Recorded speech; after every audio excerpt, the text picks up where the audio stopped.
Ito pala yung connection doon sa part 1 na ginawa natin. So part 2 na to, no, na mga courses na needed ni Philippine Army.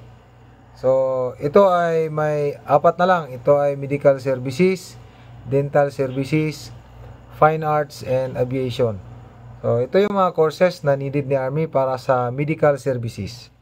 So andito yung emergency medical technician health and dispensing services course, health and emergency medical response course, Bachelor of Science in Psychology, Pharmacy Services course in C3, and Bachelor of Science in Nursing.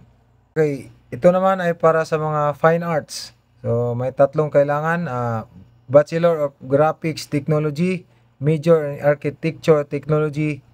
Yung pangalawa is Land Surveying course in C3. And yung pangatlo is Drafting Technology course. Okay? Ito naman ay para sa dental services. May tatlo na kailangan ng mga courses. Okay, andyan yung Dental Laboratory Technology course in C2. Yung pangalawa is Dental Laboratory Services in C4. And yung pangatlo is Dental Hygiene in C4. Okay, para naman sa aviation. So, isa lang ang kailangan dito is Bachelor of Aviation Technology. Okay? So, ito yung mga qualification na kailangan nyong ma-meet. Okay. Must be an APSAT passer, natural born Filipino citizen, single with no parental obligation, at least 5 feet tall, both male and female. Number 5 is physically and mentally fit. Number 6 is at least 18 years old but not a day older than 26 years old upon entry. And last is no pending case in any court. Okay, ito yung mga tandaan nyo. Pito yan, ha. Pito yan. Ito. Okay, requirements na kailangan dalhin. Dito ko ilalagay sa taas. Okay. Una, diploma or college or senior high school.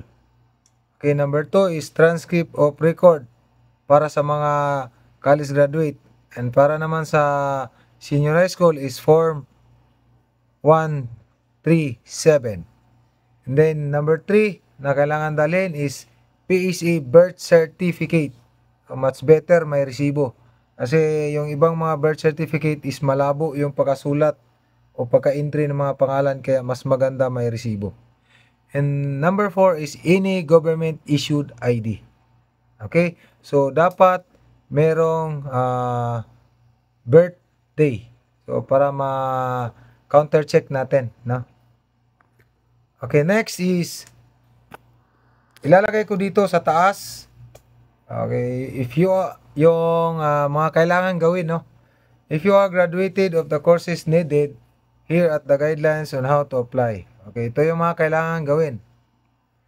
Okay, number 1, if you have not yet taken the APSAT, choose one of the recruitment office and scan the QR code below to register at the APSAT exam. So ito yung para sa Luzon, para sa Visayas, and para sa Mindanao. Okay? And number 2, if you haven't take the APSAT but failed, wait until 3 months before taking the APSAT again.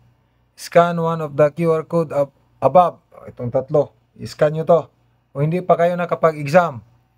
And apply for retake only after 3 months. So, tandaan nyo, 3 months, ha.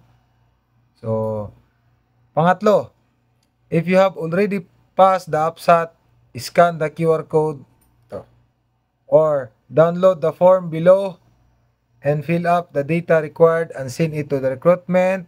Ito yung Gmail ng recruitment EPMC PE to 2024@gmail.com. So diyan nyo isasubmit yung application, no. Pipilapan nyo lang yan. So yun yung mga APSAT passer, no. Ito yung link. Ito. So kung ikaw ay isang applicant na na-meet yung mga courses, kung na-meet mo yung mga courses na yan, so why not join the Army and make the difference. Thank you for watching. Huwag kalimutan mag-like and follow sa ating Facebook page para updated kayo sa recruitment activity ni Philippine Army. Okay, have a nice day.